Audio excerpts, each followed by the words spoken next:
Hello guys, आज के lecture में हम लोग स्टार्ट करने वाले हैं टाइप्स ऑफ सेमीकंडक्टर। तो मैं क्या क्या पढ़ाने वाला हूँ। जो टाइप्स ऑफ सेमीकंडक्टर है मेनली दो टाइप का है। पहला है सिंगल एलिमेंट सेमीकंडक्टर और दूसरा है कंपाउंड एलिमेंट सेमीकंडक्टर। जो सिंगल एलिमेंट सेमीकंडक्टर है इसको एक दूसरे नाम से भी बुलाया जाता है, that is called indirect band semiconductor material. अब जो इनडायरेक्ट बैंड सेमीकंडक्टर मटेरियल है वो दो टाइप के होते हैं, प्योर सेमीकंडक्टर या इसी को दूसरे नाम से बोला जाता है प्योर या इंट्रिंसिक सेमीकंडक्टर, और थर्ड नाम है अनडोप्ड सेमीकंडक्टर। क्लियर है। दूसरा जो पार्ट है हमारा सिंगल एलिमेंट या इनडायरेक्ट बैंड सेमीकंडक्टर मटेरियल का, वो उसको हम कहते हैं इम्प्योर, डोप्ड और एक्सट्रिंसिक सेमीकंडक्टर मटेरियल। अब जो एक्सट्रिंसिक सेमीकंडक्टर मटेरियल है, डोपिंग के आधार पर हम किस तरीके की अशुद्धियां या डोपिंग मिला रहे हैं या इंप्योरिटीज को मिला रहे हैं, उसके बिहार पर जो एक्सट्रिंसिक सेमीकंडक्टर है वो फर्दर डिवाइडेड है एन टाइप और पी टाइप। तो ये हुआ हमारा एक classification, that is called single element semiconductor. अब जो दूसरा हमारा टाइप है क्लासिफिकेशन ऑफ सेमीकंडक्टर का, वो है कंपाउंड एलिमेंट सेमीकंडक्टर। ये जो सेमीकंडक्टर है इनको जो दूसरे नाम से बुलाया जाता है that is called direct band semiconductor material. Direct band semiconductor material का जो एग्जांपल है गैलियम आर्सेनाइड और गैलियम फास्फाइड। ठीक है, ये दो एग्जांपल है। इनका जो मेन पर्पस है, एप्लीकेशन है, वो स्पेशल जगह है that is called in light बनाने में, जहां लाइट की मुझे आवश्यकता होती है, like LED light emitting diode को बनाने में यूज करते हैं। पर जो सिंगल एलिमेंट क्लासिफिकेशन है हमारा सेमीकंडक्टर का, वो नॉर्मल फ्रीक्वेंसी के लिए यूज करते हैं। जैसे आपने जो रेक्टिफायर पढ़े हैं या जो बीजेटी पढ़े हैं, इनके अंदर जो मटेरियल यूज हो रहा है that is called indirect band semiconductor material. तो स्टार्ट करते हैं क्लासिफिकेशन। देखिएगा क्लासिफिकेशन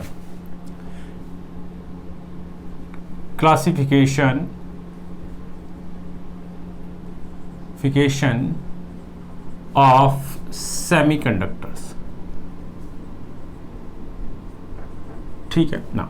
फर्स्ट जो हमारा क्लासिफिकेशन है उसका नाम है सिंगल एलिमेंट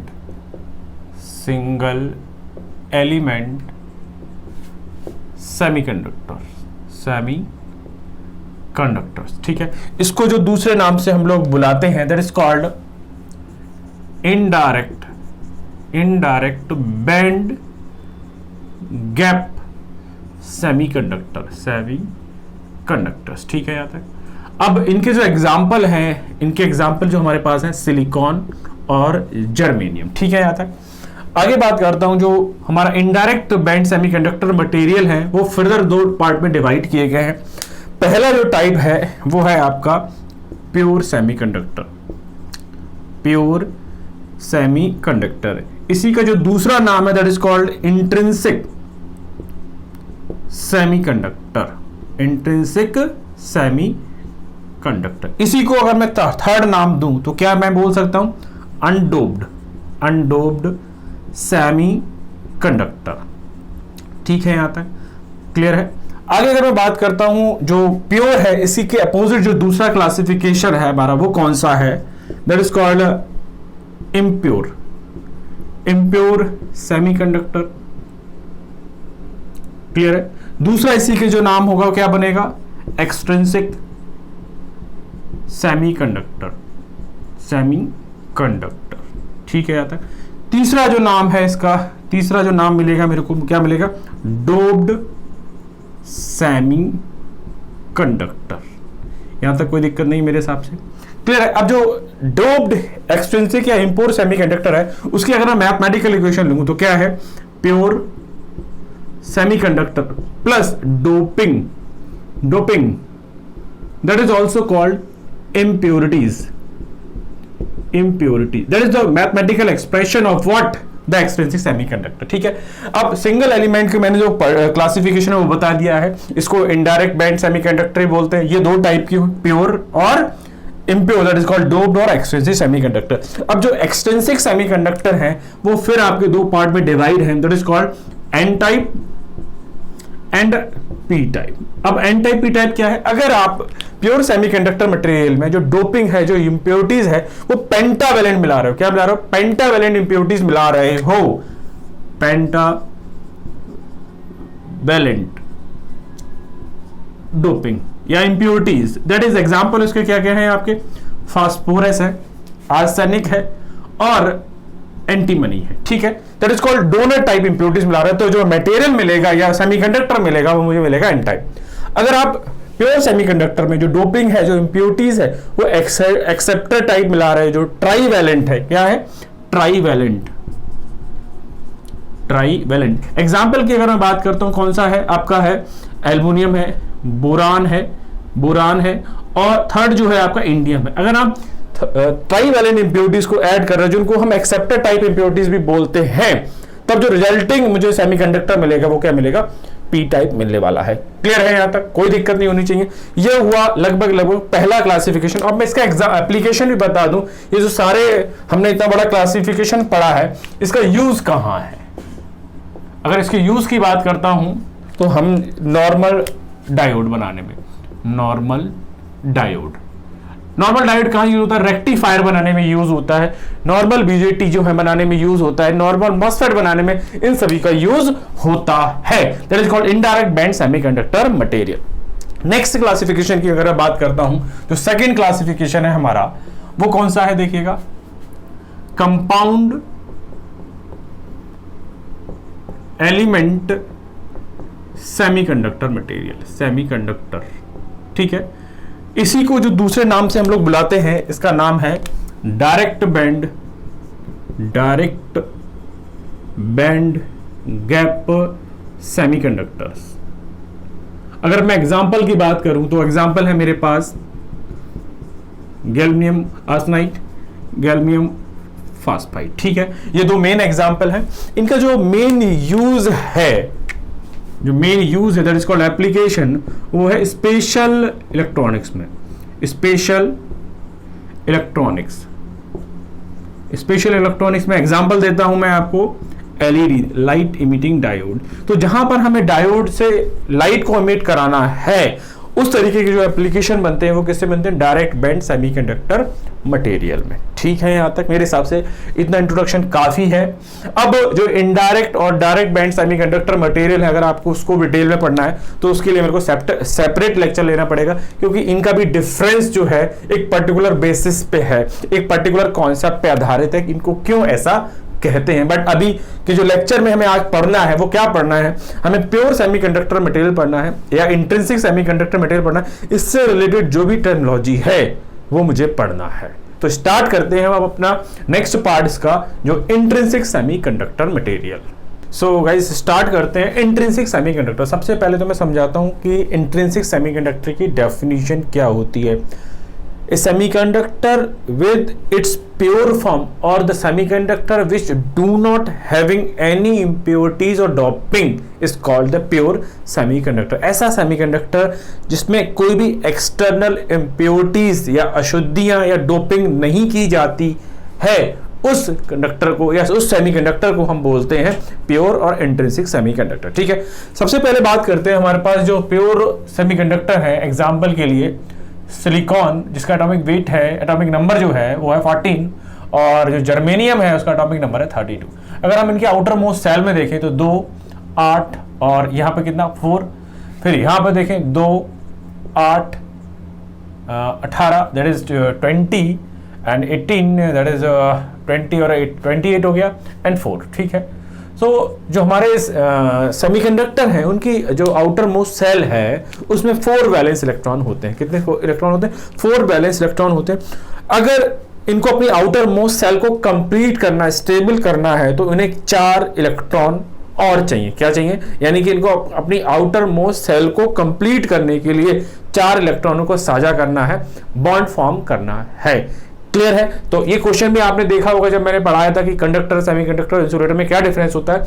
जो सेमीकंडक्टर होते हैं उनके आउटर सेल में, आउटर मोस्ट सेल में कितने वैलेंस इलेक्ट्रॉन होते हैं? 4 इलेक्ट्रॉन होते हैं। क्यों होते हैं? क्योंकि इनके एटॉमिक नंबर से ये क्लियर हो रहा है। अब समझते हैं, जरा देखिएगा।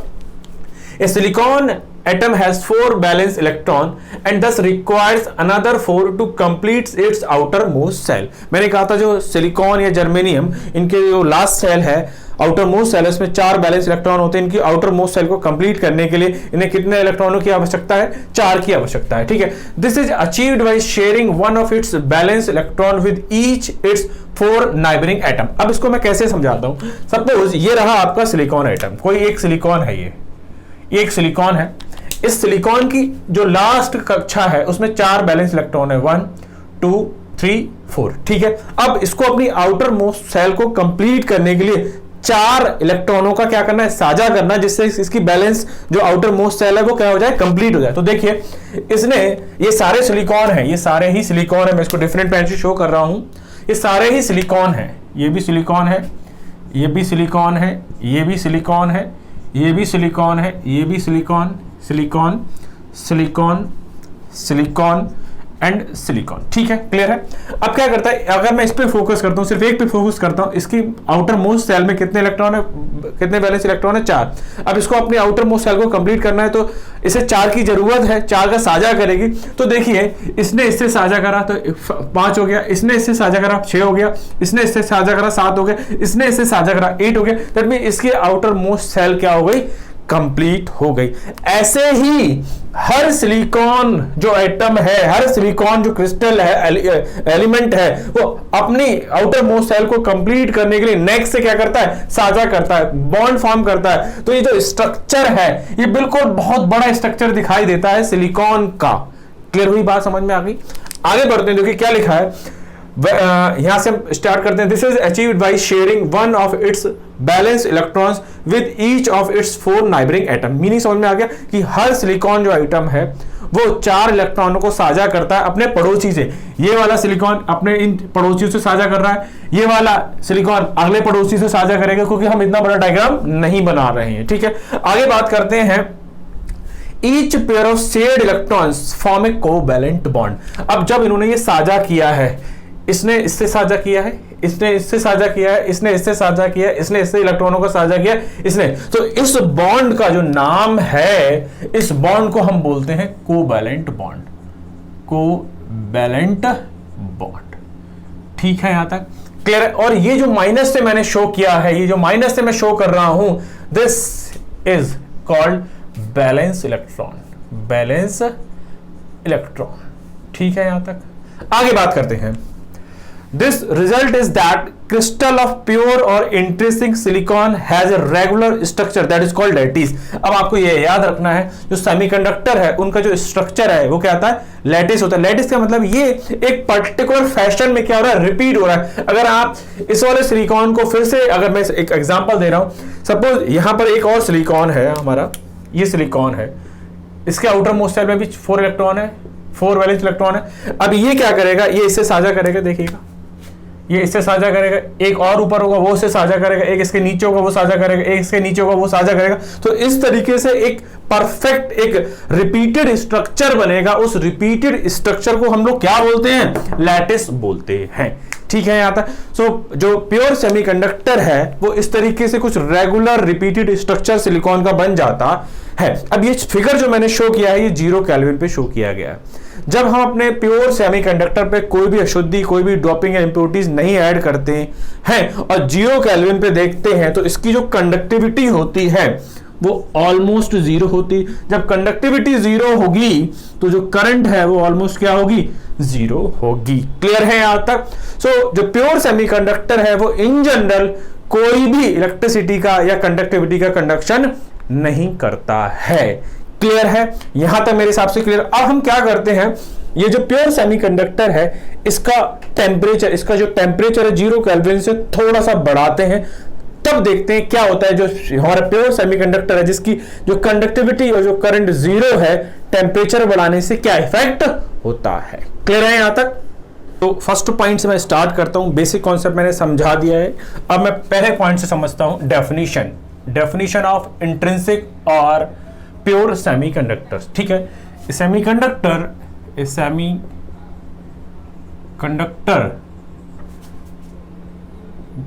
विद नो डोपिंग और विदाउट impurities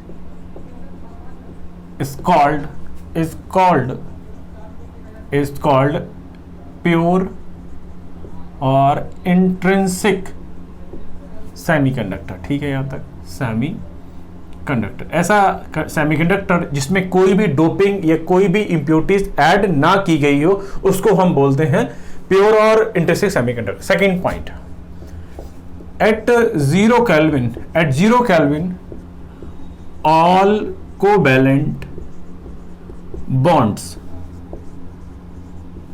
are intact का मतलब untouched at 0 Kelvin all covalent bond are intact, so there is no free electron available to conduct current. ठीक है, यहां तक मीनिंग क्या है, जो 0 केल्विन है वहां पर सारे कोवैलेंट बॉन्ड जो है वो अनटच्ड होते हैं, तब हमारे पास कोई भी फ्री इलेक्ट्रॉन जो है अवेलेबल नहीं होता है करंट के कंडक्शन के लिए। That means it means hence at 0 Kelvin a pure semiconductor behaves as what? Insulator. Clear है, कैसे बिहेव करता है? इंसुलेटर। मतलब अगर प्योर सेमीकंडक्टर को 0 केल्विन पे रखोगे तो वो कैसे बिहेव करेगा? इंसुलेटर की तरह बिहेव करेगा। क्यों बिहेव करेगा? क्योंकि यहां पर जो करंट की वैल्यू है वो ऑलमोस्ट 0 है, और करंट की वैल्यू 0 है तो according to Ohm's law current is 0 when resistance is infinite. That means 0 Kelvin है, इस पर आपका जो प्योर और इंट्रिंसिक सेमीकंडक्टर है वो इंसुलेटर की तरह बिहेव करता है। ये क्वेश्चन को भी ध्यान रखना है, मैंने समझा दिया। नाउ थर्ड पॉइंट अगर मैं समझता हूं, थर्ड पॉइंट में क्या देखते हैं? एट रूम टेम्परेचर, या हम सिंपली बात कहूं कि हम टेम्परेचर को क्या करते हैं, 0 केल्विन से ऊपर इंक्रीज करते हैं, क्योंकि 0 केल्विन है, फिर मैं 27 डिग्री या रूम टेम्परेचर की बात करूंगा, टेम्परेचर ज्यादा की बात करता हूं, तब क्या होता है? At room temperature sufficient thermal energy exist to break covalent bond, then a electron is freed and that can wander, that can move anywhere and start conducting।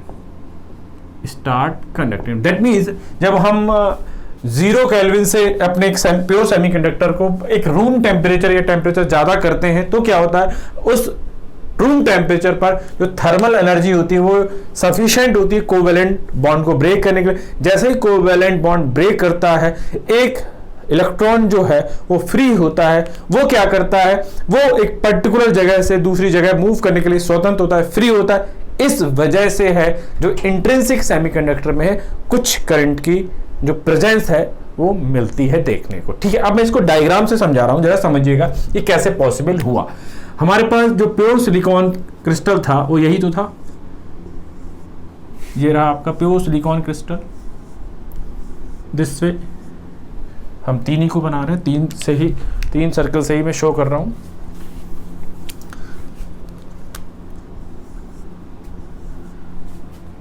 Silicon silicon silicon silicon silicon silicon. ठीक है, यहां तक इसके पास भी 4 थे, इसके पास भी 4 balance electron, 4 4 4 4 same 4 4 4 4, यहाँ भी 4 है। हर किसी के पास कितने बैलेंस इलेक्ट्रॉन होंगे? 4।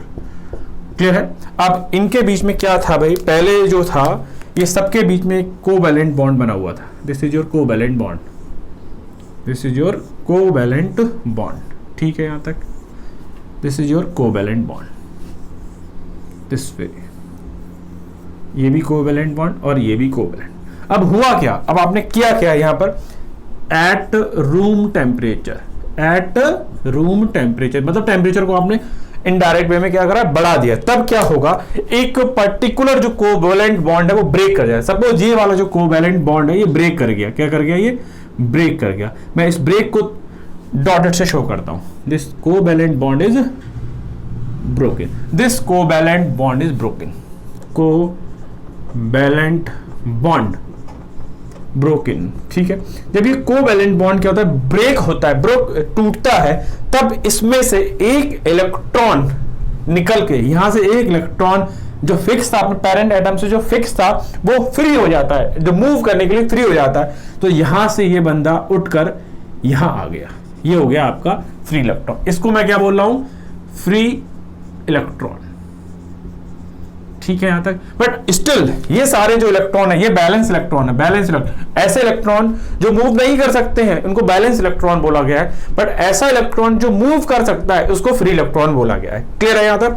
तो ये रहे आपके free electron, this is called free sorry balance electron, it is balance electron, balance electron, ठीक है यहां तक। अब होता क्या है, जब हम थर्मल एनर्जी देते हैं या हम टेम्परेचर को बढ़ाते हैं या अपने जो प्योर सेमीकंडक्टर है उसको रूम टेम्परेचर पे रखते हैं, तो क्या होता है, एक कोवैलेंट बॉन्ड ब्रेक होता है, तब एक जो बैलेंस इलेक्ट्रॉन है दैट इज फ्रीड, मूव करने के लिए स्वतंत्र हो जाता है। तब ये जो वैकेंसी क्रिएट होती है, जो खाली वैकेंसी क्रिएट होती है सिलिकॉन एटम पर, उस खाली रिक्त या स्पेस वैकेंट को या वैकेंट स्पेस को हम बोलते हैं होल्स। क्या बोलते हैं, holes. This is called holes, ठीक है यहां तक। So this is the concept of holes and free electron. जैसे ही हमारा एक इलेक्ट्रॉन, एक कोवैलेंट बॉन्ड टूटता है, एक फ्री इलेक्ट्रॉन अवेलेबल होता है, उसके रिप्लेसमेंट में हमें क्या मिलता है, होल। दैट मीन्स जब भी एक कोवैलेंट बॉन्ड ब्रेक होगा तो अगर एक इलेक्ट्रॉन फ्री होगा तो उसके करस्पॉन्डिंग एक होल्स मिलेगा। दैट मीन्स इलेक्ट्रॉन और जो होल पेयर है या इलेक्ट्रॉन या जो होल है वो एक बराबर होते हैं इंट्रिंसिक सेमीकंडक्टर में। क्लियर है यहां तक। अब अगर बहुत सारे कोवैलेंट बॉन्ड टूटेंगे, अगर हम और थर्मल एनर्जी को बढ़ाएंगे तो बहुत सारे फ्री इलेक्ट्रॉन अवेलेबल होंगे। जब फ्री इलेक्ट्रॉन ज्यादा अवेलेबल होंगे तो जो कंडक्शन है, जो कंडक्टिविटी है और जो कंडक्टिविटी करंट है वो क्या हो जाएगी, बढ़ जाएगी। क्लियर है यहां तक। बढ़ते हैं आगे, देखिएगा। सो होल्स का कॉन्सेप्ट समझते हैं। 4th पॉइंट में मैं आपको होल्स की डेफिनेशन समझाता हूं। होल्स डेफिनेशन, ठीक है, डेफिनेशन। नाउ होल्स की देखो कई तरीके की डेफिनेशन है, बट आपको कॉन्सेप्ट को समझना पड़ेगा, exactly what represent the holes, ठीक है। तो पहली definition, holes are missing electrons in valence band, ठीक है। दूसरी तरीके से अगर मैं डेफिनेशन दूं, क्या है, holes are created when a valence electron moves from valence band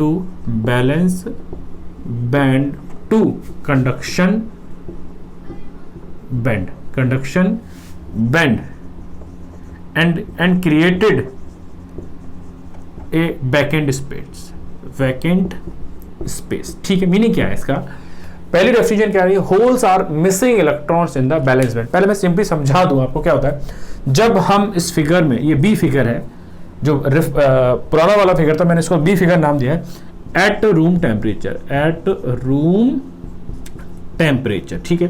eight room temperature क्या होता है, थर्मल जो एनर्जी है वो काफी सफिशिएंट होती है कोवैलेंट बॉन्ड को ब्रेक करने के लिए। जब एक कोवैलेंट बॉन्ड ब्रेक होता है तब होता है क्या है, जो एक फ्री इलेक्ट्रॉन है, किसी भी एक पर्टिकुलर सिलिकॉन एटम का एक इलेक्ट्रॉन जो है वो फ्री हो जाता है। सपोज मैं यहां पर बात करता हूं, ये वाला जो कोवैलेंट बॉन्ड है थर्मल एनर्जी की वजह से क्या हो गया, ब्रेक हो गया।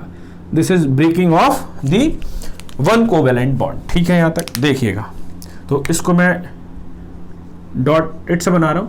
सो ये आपका हो गया ब्रोकन कोवैलेंट बॉन्ड। जब ये बॉन्ड ब्रेक होता है तो एक इलेक्ट्रॉन क्या हो जाता है, जो अपने पेरेंट एटम से बाउंड था, जुड़ा हुआ था, जो मूव नहीं कर सकता था, वो थर्मल एनर्जी की वजह से मूव करने के लिए, भागने के लिए, घूमने के लिए क्या हो गया, स्वतंत्र हो गया। तो सपोज ये यहां आ गया, ठीक है। अभी जब ये यहां था, जब ये अपने पेरेंट एटम से जुड़ा हुआ था, तब इसका नाम था balance electron. But thermal energy की वजह से इसने अपने पेरेंट एटम को छोड़ दिया और ये मूव करने के लिए फ्री हो गया, तब इसका नाम हो गया आपका, क्या नाम हो गया, फ्री इलेक्ट्रॉन, फ्री इलेक्ट्रॉन। ठीक है, यहां तक क्या नाम हो गया इसका? Free electron. अब जैसे ही इस बंदे ने, इस बैलेंस इलेक्ट्रॉन ने अपनी पोजीशन को छोड़ दिया, यहां पर एक वैकेंट स्पेस क्या कर दिया? क्रिएट कर दिया। तो यानी कि पहले ये जगह किसकी थी? बैलेंस इलेक्ट्रॉन की थी। अब बैलेंस इलेक्ट्रॉन चला गया यहां से, तो ये जो स्पेस है खाली हो गया।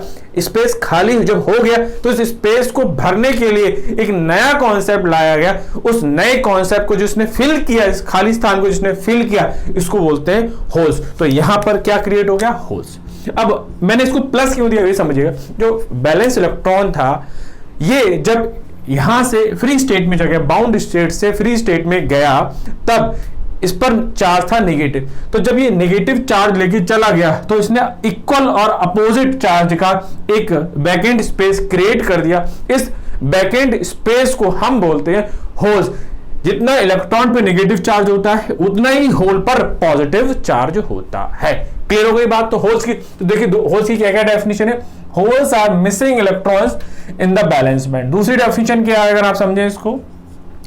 Holes are created when a valence electron moves from valence band to conduction band and created a vacant space. ठीक है, इसको मैं एक और डायग्राम से समझाने की कोशिश करता हूं आपको, जो कि कन्वीनियंटली इजी होगा। इस डायग्राम के जो रिस्पेक्ट में वो डायग्राम क्या होगा? इजी होगा। ठीक है, तो ये तो रहा आपका एनर्जी बैंड डायग्राम बना रहा हूं मैं। क्या बना रहा हूं? Energy band diagram.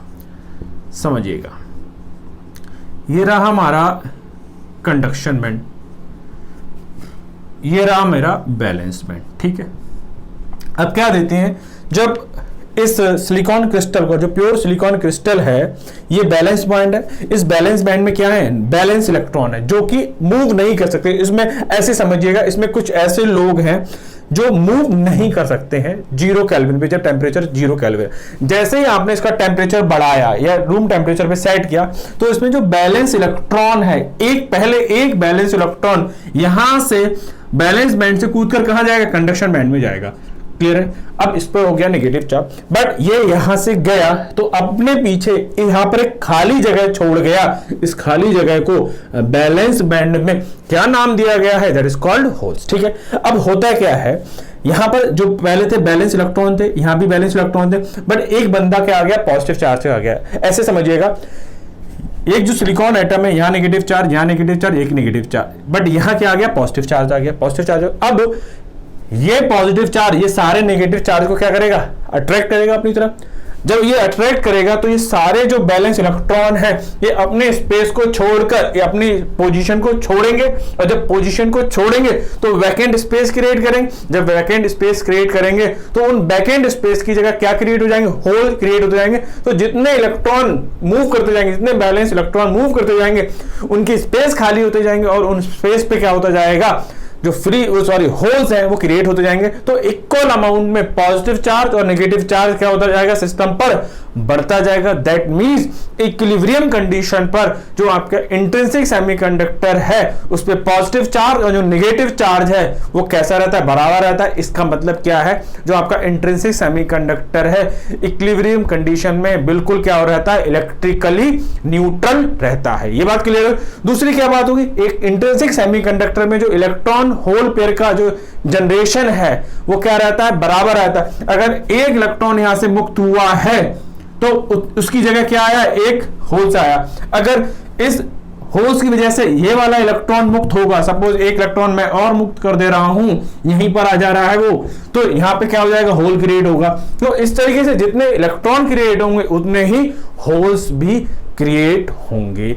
क्लियर हुआ यहां तक इंट्रिंसिक सेमीकंडक्टर का? अब इसमें इस लेक्चर में मैं एक दो चीजें आपको एक्स्ट्रा बताना चाह रहा हूं। पहले तो मैं यहां पर इलेक्ट्रॉन और जो होल्स है उसमें क्या डिफरेंस होता है वो बता दूं, क्योंकि मैंने होल्स की डेफिनेशन तो आपको बिल्कुल क्लियर कर दी, क्योंकि ये जो जंपिंग है इसको मैंने क्या किया? बैलेंस बैंड से conduction band, free electron. Clear है? फिर और एक इलेक्ट्रॉन चला गया, ये हो गया फ्री इलेक्ट्रॉन। एक और बैलेंस इलेक्ट्रॉन चला गया तो क्या हो गया आपका? ये फ्री इलेक्ट्रॉन। अब आपको पता है करंट कहां से कहां फ्लो करती है? माइनस से प्लस। तो दैट मीन जब भी आपका एक बैलेंस इलेक्ट्रॉन बैलेंस बैंड से कंडक्शन बैंड की तरफ जंप करेगा, यहां पॉजिटिव चार्ज क्रिएट हो जाएगा, यहां नेगेटिव चार्ज क्रिएट हो जाएगा। अगर आप बेसिक कन्वेंशनल थ्योरी देखते हैं, इलेक्ट्रिक सर्किट के कॉन्सेप्ट को समझते हैं, तो ये करंट ट्रैवल करेगी माइनस से प्लस। ठीक है यहाँ तक। नाउ अब हम नेक्स्ट पॉइंट में देखते हैं कि इलेक्ट्रॉन और होल में क्या डिफरेंस होता है। तो स्टार्ट करते हैं इलेक्ट्रॉन वर्सेस होल्स डेफिनेशन और उनमें क्या क्या डिफरेंस होते हैं, ठीक है। तो सबसे पहला पॉइंट देखते हैं इलेक्ट्रॉन वर्सेस होल में, होल की डेफिनेशन। तो होल की डेफिनेशन क्या है? Valency created by A vacancy created in a balanced band when electron moves from balanced band to conduction में, ठीक है यहाँ तक। सिमिलरली अगर मैं बात करूं जो फ्री इलेक्ट्रॉन है या इलेक्ट्रॉन सिंपली हम बात करते हैं, तो क्या इसकी definition? The charge particle which is free to move and causes current conduction is called free electron, ठीक है। अब दूसरा मैं एक पॉइंट यहीं पे ऐड कर सकता हूं कि यहां पर जो होल्स है उस पर जो चार्ज है दैट इज प्लस क्यू और उसकी वैल्यू होती है प्लस 1.6 इंटू 10 की पावर -19 कूलम, ठीक है यहाँ तक।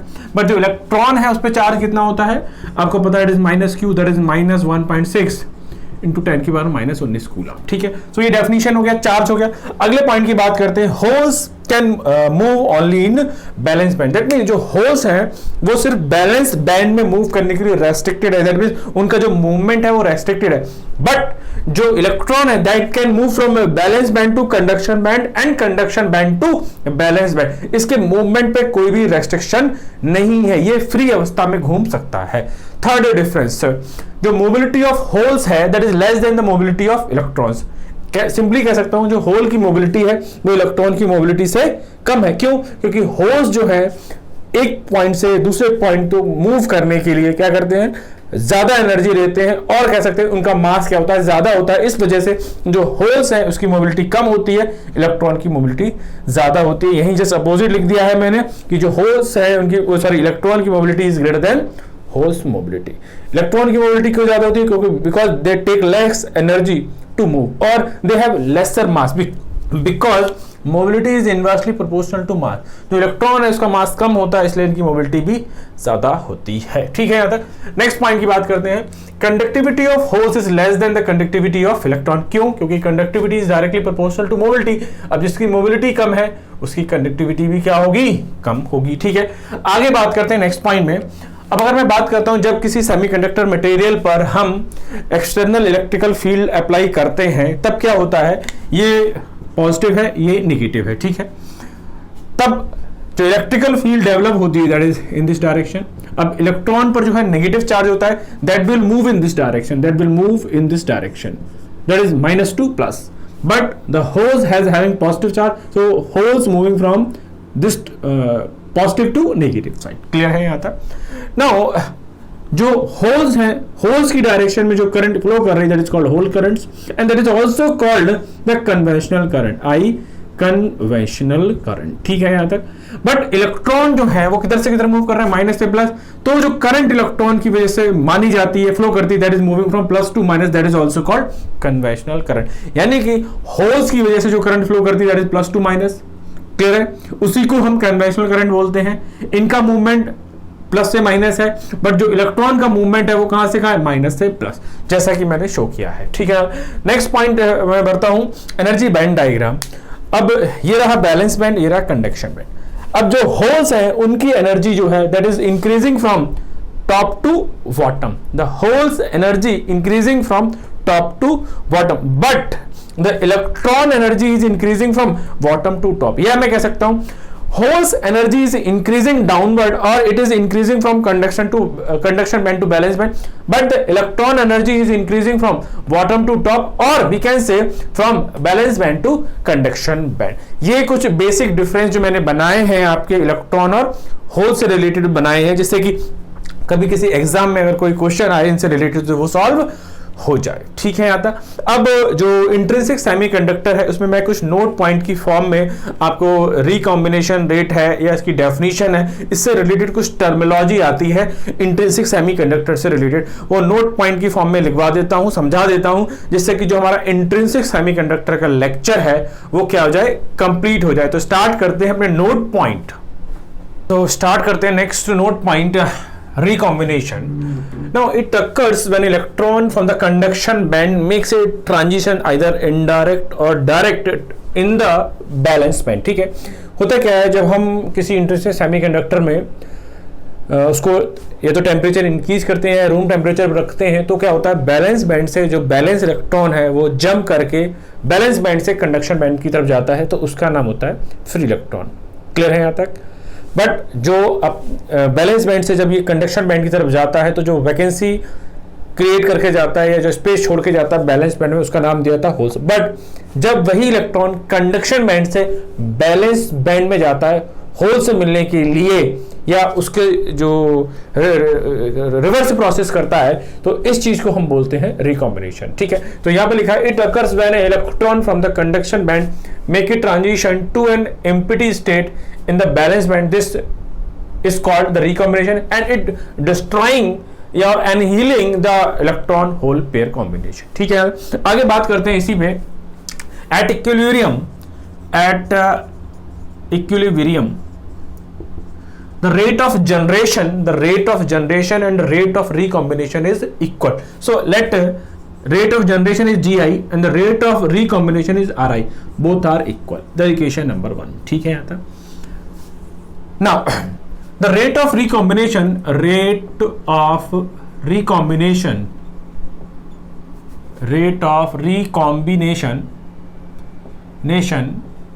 is proportional to holes and electrons.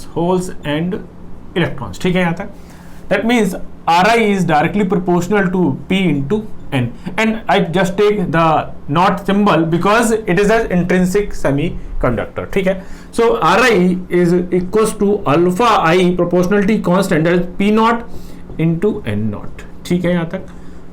Clear है यहाँ तक? Now since we know that from the mass action law, ये सब कुछ पढ़ चुके हैं। मास एक्शन लॉ क्या था? P into N बराबर Ni square, that is the mass action law.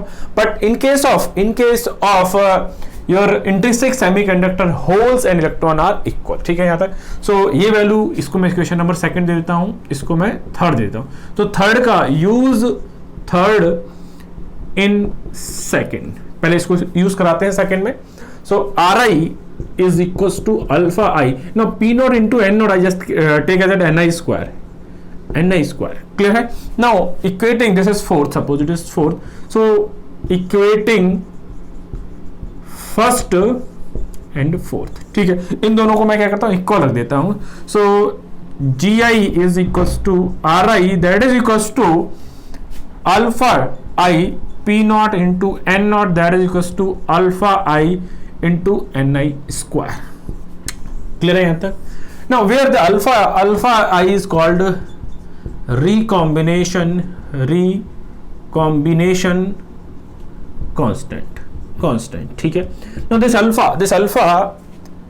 is greater than alpha I of direct band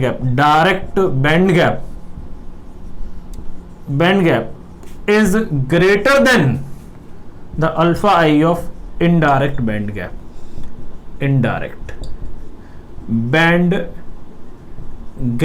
semiconductor material. Clear है? तो this is the note number 1, recombination rate. Clear हो गया, meaning समझ में आ गया। जब आपका जो इलेक्ट्रॉन है that comes from conduction band to valence band. अगर इसकी दूसरी डेफिनेशन दें तो कैसे दे सकते हैं? इन जनरल जो हमारा सिलिकॉन क्रिस्टल है, जर्मेनियम क्रिस्टल है, इसमें इलेक्ट्रॉन और जो होल्स हैं वो रैंडमली मूव करते हैं। बट होता क्या है, जब इलेक्ट्रॉन जो है होल्स की पोजीशन को ऑक्यूपाई करता है तो इस पूरा प्रोसेस को जो हम बोलते हैं, क्या बोलते हैं? रिकॉम्बिनेशन बोलते हैं। ठीक है यहाँ तक? नोट नंबर 1 के बाद मैं बढ़ता हूं note number second. Now in A semiconductor number of electrons and number of holes are equal. So intrinsic semiconductor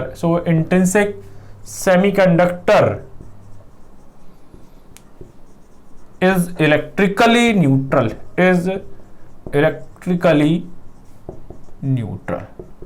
ये बात समझ में आ गई है? ये मैंने समझा दिया था कि जितने नंबर ऑफ फ्री इलेक्ट्रॉन होंगे उतने ही नंबर ऑफ होल्स होंगे, तो उतना ही पॉजिटिव चार्ज उतना ही नेगेटिव चार्ज क्रिएट होगा। सो आपका जो इंट्रिंसिक सेमीकंडक्टर है वो कैसा? Electrically neutral. वैसे तो सारे सेमीकंडक्टर जो है आइदर एन टाइप और P type, they all are electrically neutral. Clear है। अब यहीं से एक चीज और समझते हैं, मास एक्शन लॉ में क्या होता था, एन इंटू पी बराबर एन आई स्क्वायर, यही तो था, N into P equals to N I square.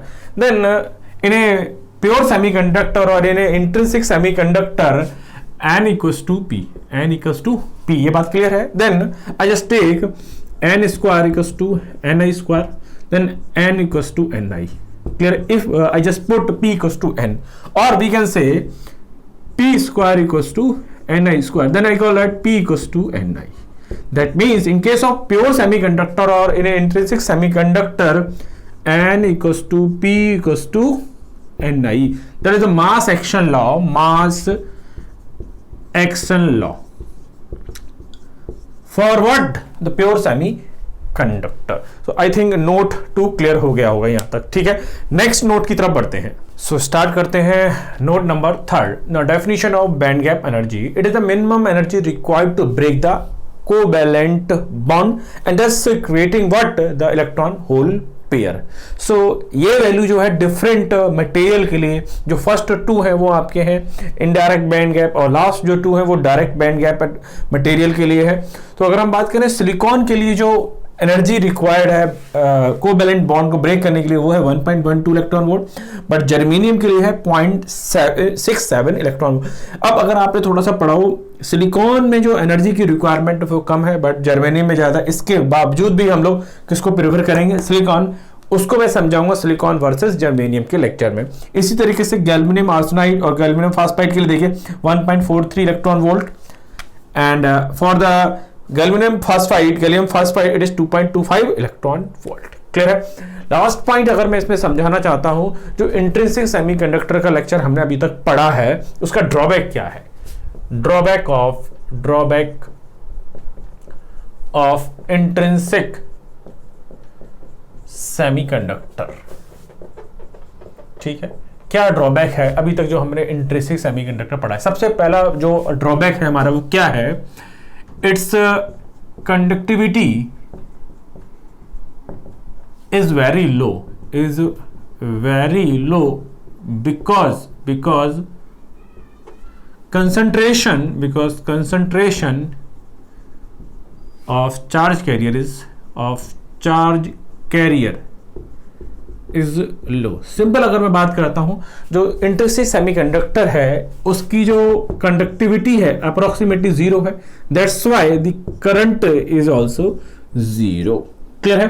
सो अगर आप 0 केल्विन पर या रूम टेम्परेचर पे बात करते हैं तो जो कंडक्टिविटी है वो बहुत कम होती है, और जो भी इलेक्ट्रॉन का फ्लो है इंट्रिंसिक सेमीकंडक्टर में it is just because of what due to the thermal energy. Clear है, या थर्मल प्रोसेस के थ्रू होता है। अब अगर मुझे किसी भी तरीके से इसकी कंडक्टिविटी को बढ़ाना है, that means how to increase conductivity, so we will go for the solution. The solution is what? Extrinsic semiconductor. The solution is what? Extrinsic semiconductor. ये कैसे बढ़ाते हैं वहां मैं बताऊंगा जब मैं एक्सट्रिंसिक सेमीकंडक्टर पढ़ाऊंगा।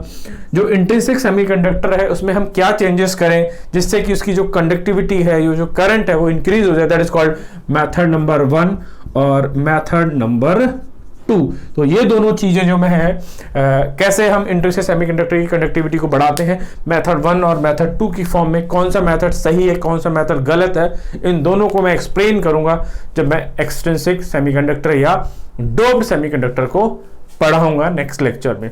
सो मिलते हैं नेक्स्ट लेक्चर में।